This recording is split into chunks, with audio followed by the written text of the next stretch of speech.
어느 농부가 이른 봄에 닭이 알을 품고 있는 것을 알고 그 둥우리에 오리알 몇 개를 넣어두었더니 어미닭은 아무것도 모르고 알들을 다 같이 품더랍니다. 3주 후에 알에서 깨어난 병아리들과 오리 새끼들이 함께 어미닭을 졸졸 따라다니면서 어미닭이 양발로 흙을 긁어놓으면 거기서 먹이를 주워 먹곤 하더랍니다. 그런데 새끼 오리들은 연결된 발가락 때문에 병아리처럼 신속하게 다니지 못했습니다. 그래서 가끔 새끼 오리들은 어미닭과 병아리 무리들을 무리에서 떨어지곤 하였습니다. 그런데 몇 주 후에 물 웅덩이를 지나가다가 새끼 오리들은 하나같이 물로 뛰어들더랍니다. 그리고 본능적으로 헤엄을 치고 놀았습니다. 그리고 새끼 오리들은 더는 어미닭을 따라다니지 않고 그 웅덩이에서 잘 놀고 먹고 자고 하더랍니다. 원래 오물이 땅에서 걷는 것보다 물에서 헤엄치는 게 훨씬 편리한 몸 구조를 가졌습니다. 하지만 어미닭에 의해 부화되고 길들여진 새끼 오리들인지라 그동안 병아리처럼 살아가느라고 힘들었습니다. 그래서 자신의 본래 모습을 되찾기까지 많은 고충과 시간을 보내야만 했다는 것입니다.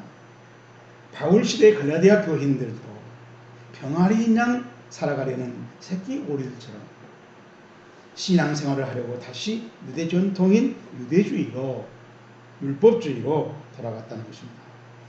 사실은 갈라디아 교인들은 예수님을 믿기 전에는 우상을 섬기고 살았습니다. 그러다가 바울을 만나서 예수 그리스도를 구세주로 영접하고 또 우상 숭배에서 해방되는, 그래서 비로소 하나님의 자녀가 되었습니다. 그런데 하나님의 자녀 생활을 제대로 누려보기도 전에 거짓 싹군 일꾼들을 만나서 자신도 지켜내지 못한 율법으로 그것을 숭배해야 본을 온전히 이룬다는 그 선동에 속아서 갈라디아 교회들은 다시 유대 율법주의로 돌아가고 있었습니다. 그런데 심각한 문제는 율법주의로 돌아가면 구원 무효라는 것입니다. 율법 안에서 의롭다 함을 얻으려 하는 너희는 그리스도에게서 끊어지고 은혜에서 멀어진 자로다. 5장 4절에서 바울이 밝히고 있습니다. 그런데 실제로 갈라디아 교인들만 그런 게 아니요, 좀 생각하면서 우리 주위를 살펴보면 오늘날 우리 주변에도 흔한 일이라는 것입니다. 그래서 사도 바울은 오늘 설교 본문에서 성령을 따라 살아가라고 처방을 내려주고 있습니다. 16절 말씀입니다. 내가 이르노니 너희는 성령을 따라 행하라. 시작. 그리하면 육체의 욕심을 이루지 아니하리라. 아멘. 여기서 행한다 라고 하는 말이 페리파이테이테라고, 이제 페리테오라고 하는 말을, 페리파테오라고 하는 말을 2인칭 명령형 현대형으로 말하면 페리파테이테, 현재라는 것은 지속하라는 거예요. 계속 반복하면서 지속하라는 것입니다. 근데 이 페리파테오라고 하는 헬라어를 바울이 성경을 많이 썼잖아요. 그래서 딱 여기서만 한번 씁니다. 근데 행한다는 말이 얼마나 자주 나와요. 근데 바울은 그 많은 행한다는 말 가운데 페리파테오를 여기서만 딱 한 번 쓰고 말입니다. 바울의 식견, 지식으로 봐서 그가 특별한 여기에 의미가 있기 때문에 여기에만 해당된 단어를 고르고 골라서 이 단어를 썼다고 합니다. 그래서 이 단어를 쓰게 된 그 바울의 마음을 우리가 헤아려 보고자 성경을 깊이 읽어보면은 모세가 신명기서 11장 21절 이하에서 여기에 준하는 그런 배경이 되는 말씀을 하고 있습니다. 신명기서는 모세의 설교잖아요. 그 본을 제가 읽어드리겠습니다. 너희가 만일 내가 너희에게 명하는 이 모든 명령을 잘 지켜 행한다는 말이 샤몰 히시메론, 샤말이라는 말을 두 번 쓰는데 한 말을 원형 그대로 쓰고 두면은 미래형으로 써요. 그러니까 지키고 지킨다 이 말이에요. 근데 우리말은 거의 반복되니까 우리말도 잘 지킨다고 하겠습니다. 사실은 지키고 또 잘 지킬 것이다. 이게 지게가 그렇습니다. 그리고 너희 하나님 여호와를 사랑한다는 말이 헤세드, 보통 히브리 말로 이거는 아합이라고 써요. 연애하는 겁니다. 연애 잘잖아요. 만나고 싶고 또 시간을 보내고 싶고 그렇게 했다도 집에 와서 또 전화하고 또 보고 싶고 하나님을 그렇게 하라는 거예요. 그 모든 도를 행한다 생각해요. 아사입니다. 장세 1장에서 여러 번 말했죠. 하나님 몇세 동안 창조한 지금 행위. 그렇게 정성있게 하나님의 뜻대로 이루어지도록 헌신을 다해서 창조에 만들어내는 겁니다. 그에게 의지하면 다바크입니다. 그것은 동질끼리 달라붙는 거예요. 다시 나눌 수가 없습니다. 여호와께서 그 모든 백성을 너희 앞에서 다 쫓아내실 것이라.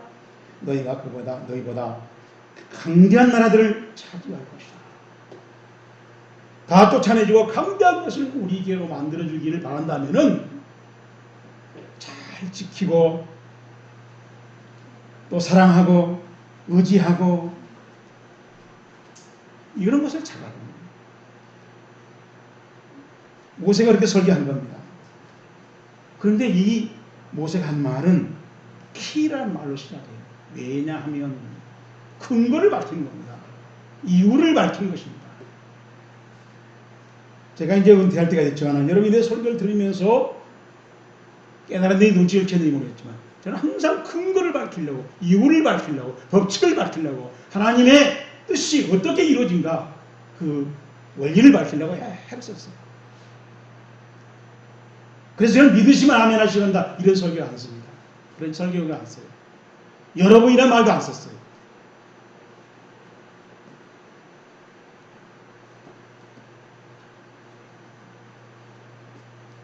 정말로 하나님의 뜻이, 명령이, 내용이, 계획이 어떤 것인가를 알고 관심을 가지고 그 길을 떠나지 않으려고 따라가라는 얘기예요. 바울은 지금보다 성령이 우리에 계시면서 수시로 답을 가르쳐야 되는데 그 답에 관심을 가지고 집중해서 멀어지지 않도록 옆에서 따라가라는 거예요.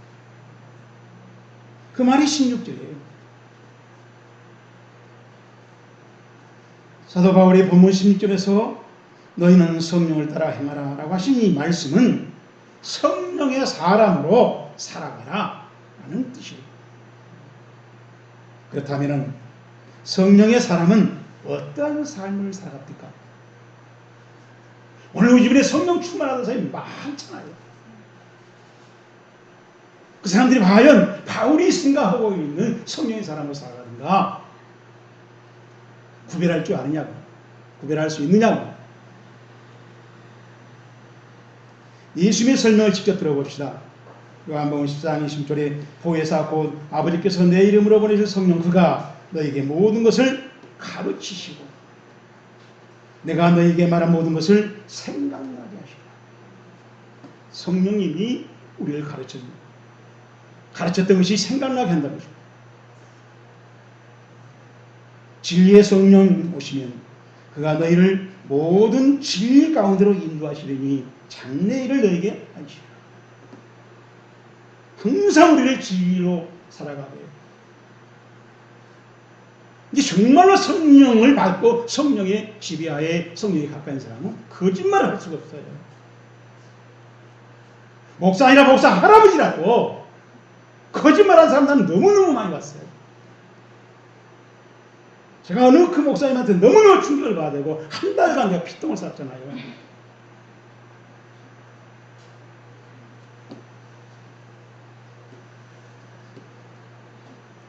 요한복음 16장 8절에 내가 보혜사를 너에게 보내리니 그가 와서 죄에 대하여 의에 대하여 심판에 대하여 세상을 책망하십니다. 책망한다는 말 엘렉세이, 엘레코란 말을 미래어로 썼어요. 그래서 앰플리파이드 바이블에 보면 He will convict and convince. 성령이 우리에 하여서 혹시 무엇이 옳고 그르고 재판을 해주고, 그리고 또 우리에게 무엇이 옳다 하고 확신을 갖게 해준다는 거예요.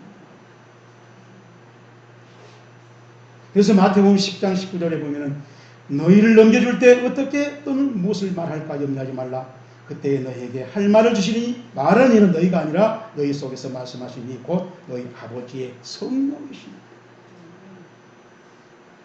주일날 예배 시간에, 기도 시간에, 그 시간이 아니라 일상의 시간에서 재판 가지고 법정에 갈 때 하나님이 거기서 할 말을, 그 문제에 대한 해답을 하나님이 알려주신다는 것입니다. 그게 성령이라는 것입니다.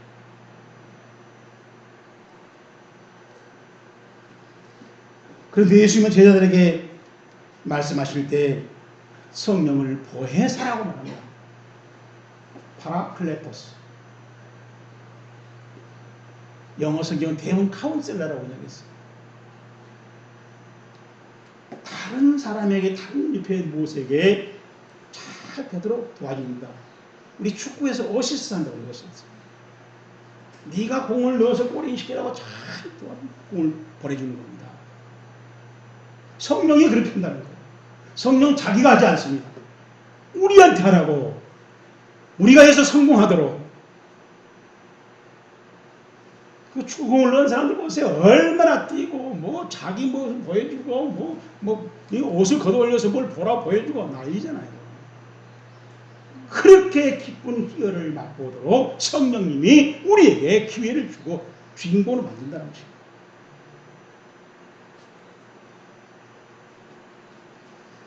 실제로 복음서가 보여주는 예수님의 12 제자들은 변덕쟁이들이었습니다. 충성은커녕 의리도 없고 배반 잘하고 말 잘 바꾸고 도망가고 예수의 말씀도 잘 이해하지 못했습니다. 그렇지만 그들은 마가의 다락방에서 기도에 몰두하다가 오순절에 성령을 받고 난 후에 완전히 달라졌습니다. 우선 예수의 말씀을 똑바로 알아듣는 겁니다. 성령이 생각나게 해주시고 깨닫게 해주시고 알려주시니까 청통을 하는 거예요. 그리고 그 청통한 말을 여러 사람들이 전파합니다. 그들이 전파하는 모습들을 성경에 수없이 사도에서 보여주고 있는데 목숨 걸고 해요. 우리는 성령 충만 받았다 하면서 목숨 걸고 전도한 사람 제가 별로 못 봤어요.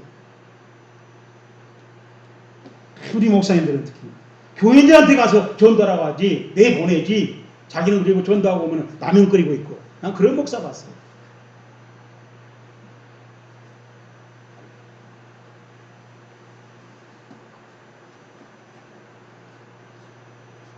정말 주님의 제자였고 충성된 종으로 변화됐습니다. 그래서 바울은 너희는 성령을 따라 행하라 라고 강권하고 있는 것입니다. 1960년대 터키는 처음으로 자동차를 만들어내고 눈부신 경제 발전을 이뤘다는 입증이 되므로 대통령과 한료들이 자긍심을 가지고 국회 의사당 앞에 모여서 시신식을 했습니다. 온 국민이 TV 중계를 바라보죠. 드디어 대통령이 국산 자동차에 타기 위해서 박수를 받으면서 자동차에 올라탔습니다. 그런데 자동차가 300m도 못 가서 퍽퍽 하더니 시동이 꺼져버린 겁니다. 대통령도 당황했고 관료들도 난감해하고 국민들도 한숨을 쉬면서 어찌할까를 모릅니다.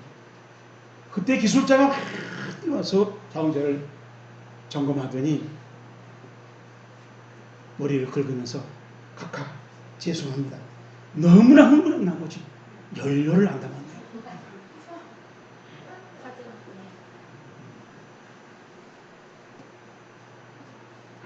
아무리 우수한 자동차라도 연료 없이 움직이지 않습니다. 믿음 생활도 마찬가지입니다. 아무리 신앙생활을 오래 하고 성경을 많이 읽고 성경을 암기할지라도 우리 안에 연료해당 성령님이 계시지 않으면 우리는 고쳐되는 겁니다. 움직이지 못한 자동차와 똑같아지는 것입니다. 새로 만든 자동차이기 때문에 얼마나 빛과 번쩍이 있겠습니까? 그게 무슨 소리입니까?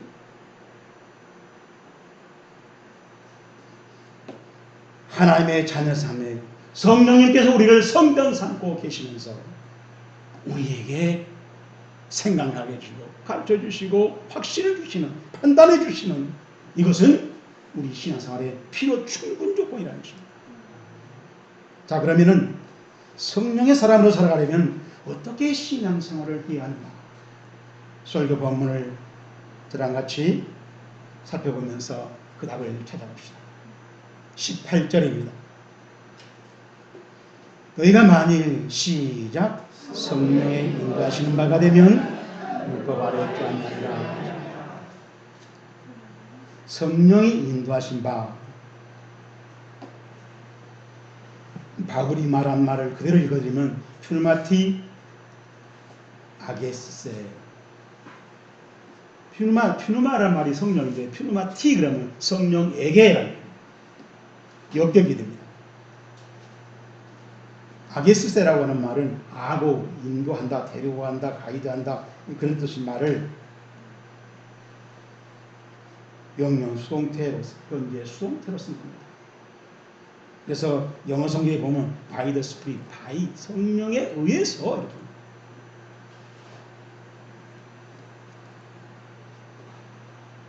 성령이 우리를 데리고 간다는 겁니다. 내게 지속적으로 계속해서 그걸 상태를 유지한다는 거예요. 성령 충만함의 개념입니다. 베드로가 예수님께 총열쇠를 받고 곧바로 사탄아 물러가라고 책망하였던 사실을 생각한다면 굉장히 중요시한 일이죠.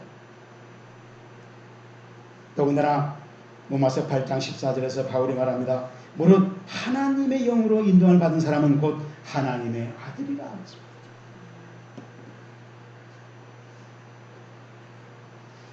마포구 양화진에 가보면 선교사님들의 묘가 있습니다. 그곳에 감리교 선교사였던 헐버트, 호모 헐버트라고 하는 선교사님이 묘되어 있습니다. 그는 7개국어를 했다고 합니다. 그런 분이 우리 한국에 와서 을사보호약이 맺어지는 것을 보고 통탄하면서 대한제국의 독립을 위해서 뛰어다니는 선교사였답니다. 우리는 참 이런 걸 좀 배웠으면 좋겠어요. 참 주일에 나와서 뭐 성경 읽고 쓰고 한 것만 거기만 갇혀있지 말고 내 나라도 아니고 내 민족도 아니고 내 친구도 아닌 나라에 와서 이 7개국을 하면서 뛰어다니면서 이 나라가 살게 해달라고, 독립하게 해달라고, 일본한테 밟히고 있는 것을 여러분 도와달라고 했을 때 그 모습을 생각해 보세요. 하나 예수가 살아있는 겁니다. 성령이 살아있는 겁니다. 성령의 보호사에 순종하고 있는 것입니다.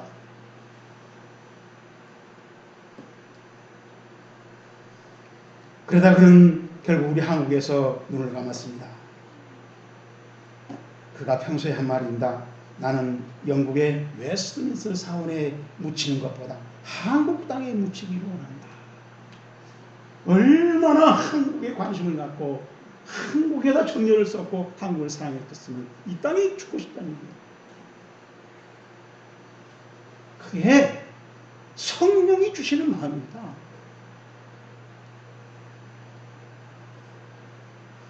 또 한국의 최초의 선교사는 아펜셀라 선교사님의 무덤이 있습니다. 거기 비석에 보면은 성서 번역자 회의에 참석하려고 포획하다가 배가 충돌해서 침몰할 때 조선인 여학생이 물에 빠진 걸 보고 바다에 뛰어들었다가 시체와 사라져버렸습니다. 그래서 거기에 가묘, 비묘만 만들고 시체 없이 만들고 비석만 세운다.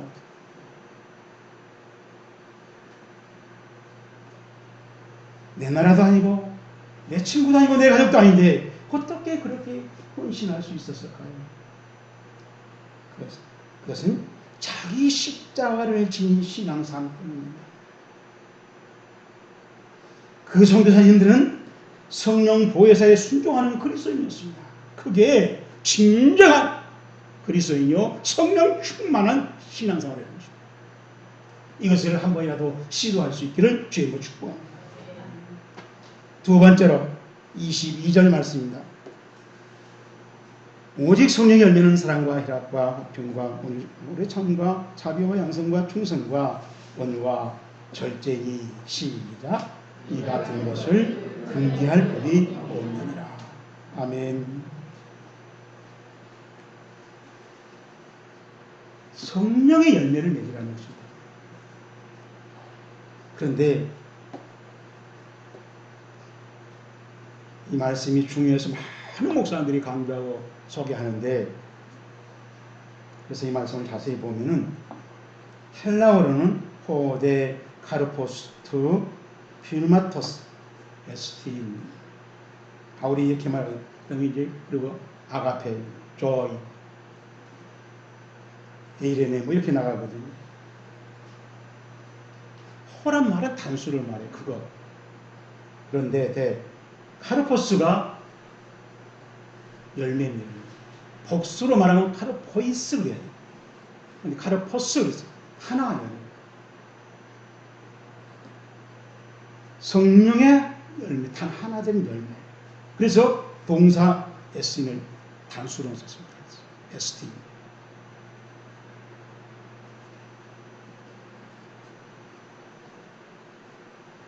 영어 성경도 그렇게 번역했어요. 근데 우리 성경에는 애매하게 번역했어요. 여러분 단수란 말을 알아듣겠습니까? 성령의 열매들은 아니에요. 그러니까 열매는 하나인데 우리가 볼 수 있는 면은 9개 이상이라는 겁니다. 9개 이상이라는 말을 우리 잘 알아두십시오. 왜냐하면 끝에 이 같은 것들은, 이 같은 것을이 아니라 이 같은 것들이라고 해서 톤, 포이투톤, 포이토스가 끝에 토스를 톤으로 바뀌면은 복수가 돼요. 그러니까 바울이 말하는 것들은 이 9가지만 있는 게 아니라는 거예요. 이렇게 이런 것들이 많이 생긴다는 겁니다. NIV 영어성에도 보면 such things, 이와 같은 것들, 우리 세 번역에도 보면 이런 것들을 이렇게 번역했습니다. 9개 이상의 면이라는 것은 하나님과 관계 속에서 우리가 볼 수 있는 신앙의 행동들의 모습이 나타납니다. 그리고 또 친구들과 사람과 대인관계 속에서 또 보면 또 성령님이 역사해서 그대로 순종함으로 열매가 나타납니다. 그리고 자기 자신의 경건 생활을 신앙생활에서 열심히 하다 보면 또 거기서 성령의 열매를 볼 수 있는 그런 면들이 나타난다는 것입니다.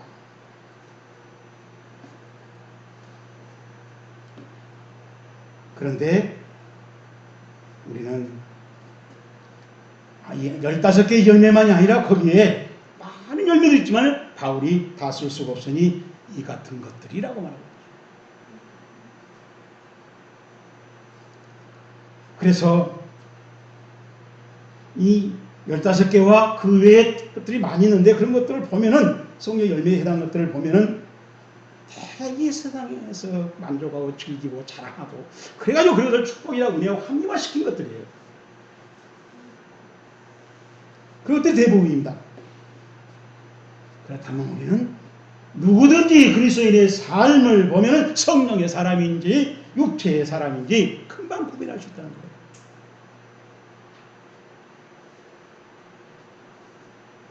육체의 사람이 뭘 보면 아느냐? 19절부터 21절입니다. 우리 같이 한번 읽어봅시다. 육체의 이름 분명하니 곧 시작 음행과 더러운 것과 호색과 우상숭배와 술수와 주술과 음수 맺는 것과 분쟁과 시기와 분냉과 강짓는 것과 분열함과 이단과 투기와 술 취함과 방탕함과 또 그와 같은 것들은 이것도 또 있다는 거죠.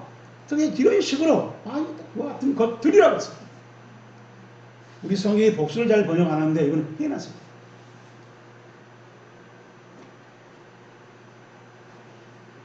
저와 여러분은 성령의 열매를 풍성히 맺어가고 끊임없이 계속해서 꾸준한 신앙생활이 이루어지기를 축복합니다. 마지막으로 24절 봅니다. 그리스도 예수의 사람들은 시작 육체와 함께 그 정욕과 탐심을 십자가에 못 박았느니라. 아멘.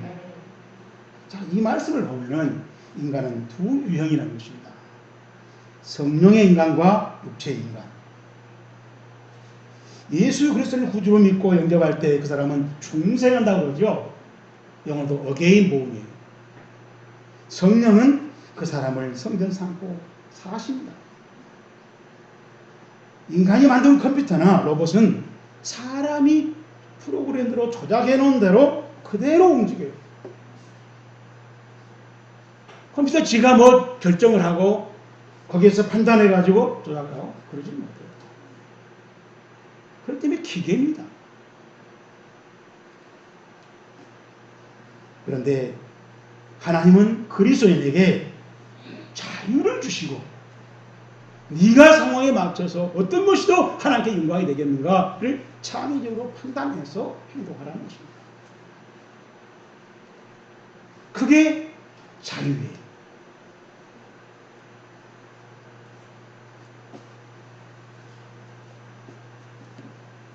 이걸 생각하고 하나님이 우리 인간을 얼마나 한없이 산없이 사랑하고 계신가요?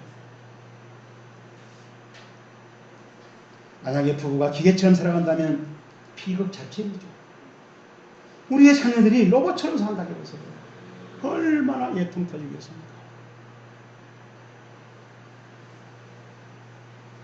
할 수 있기도 하고 하지 않을 줄도 아는 자유. 이것을 선택할 수도 있고 저것을 선택할 수도 있고 또 손해지만은 손해를 선택할 수 있는 자유. 그게 하나님 주신 우리 그리스도의 준 자유라는 것입니다. 그만큼 우리 그리스도인들은 인격적이라는 것입니다. 여러분 말죠. 지식과 감정과 의지가 잘 조화를 이루어서 하나님이 보시기에 신이로 돌아가는 것. 그것을 할 수 있는 것. 그래서 그리스도인은 프로그램이 아닙니다.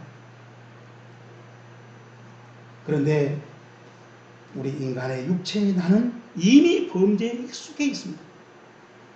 그래서 바울은 증언합니다. 17절에서 육체의 소욕은 성령을 거스리고 성령의 소욕은 육체를 거스리나니 이 둘이 서로 대적하므로 너희의 원하는 것을 하지 못하게 하려 합니다. 24절에 예수 그리스도의 사람들은 육체와 함께 그 정과 욕심을 십자가에 못 박았느니라. 사람이 착각하는 것 중에 하나가 내가 좋은 생각을 하니까 나는 착한 사람이야. 근데 그 생각은 틀렸습니다.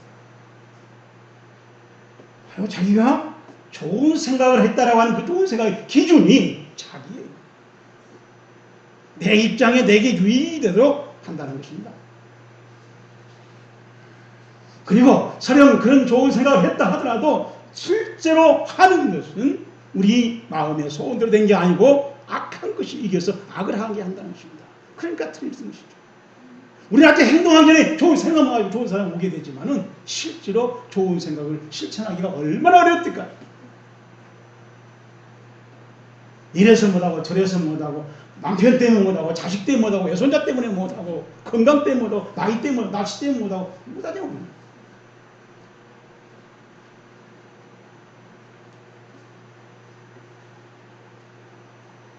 그래서 비극입니다. 그러므로 내가 한 법을 깨달았노니 곧 선을 행하기 원한 나에게 악이 함께 있으므로다. 내 속에는 하나님의 법을 즐거워하되 내 지체 속에서 다른 한 법이 나의 마음의 법과 싸워 그 내 지체 속에 있는 죄의 법으로 나를 사로잡는도다. 오호라 나는 공고한 사람. 이 사망의 몸에서 누가 나를 건져내랴. 바울이 로마서 7장에서 탐복을 합니다. 인간에게는 아름다운 소원이 있지만은 그것을 못하게 하는 육체의 소욕이 더 강하고 세서 항상 육체의 소욕이 이겨먹더라 라는 얘기예요. 그것을 바울은 수없이 체험을 했다는 것이죠. 그래서 율법에서 하나님 뜻을 알았지만은 그것을 하려고 하면은 헛머리 못하고 불순하고 말아서 해로웠다는 것입니다. 이것이 우리 인간의 실존이에요. 자, 오늘 설교 말씀의 화살표를 확인합시다. 로마서 8장 5절에 육신을 따르는 자는 육신의 일을, 영을 따르는 자는 영의 일을 생각하나니 육신의 생각은 사망이요 영의 생각은 생명과 평안이니라 라고 바울이 말합니다. 우리 앞에 두 인생이 있습니다. 육체가 맺는 열매를 그대로 맺고 살아가는 인생. 그런가 하면은 하나님을 아버지로 모시고 하나님이 주신 자유를 인격적으로 누리면서 성령을 따라 성령의 열매를 맺는 인생이 있습니다. 이 두 인생길의 선택은 본인이 하는 겁니다. 그런데 하나님께서는 성령의 인생을 택하고 인격적으로 성령의 열매를 맺으면서 살아가기를 원하고 있습니다. 성령으로 살면 성령으로 행할지니라. 이 말씀에 해당되기를 주님으로 축복합니다.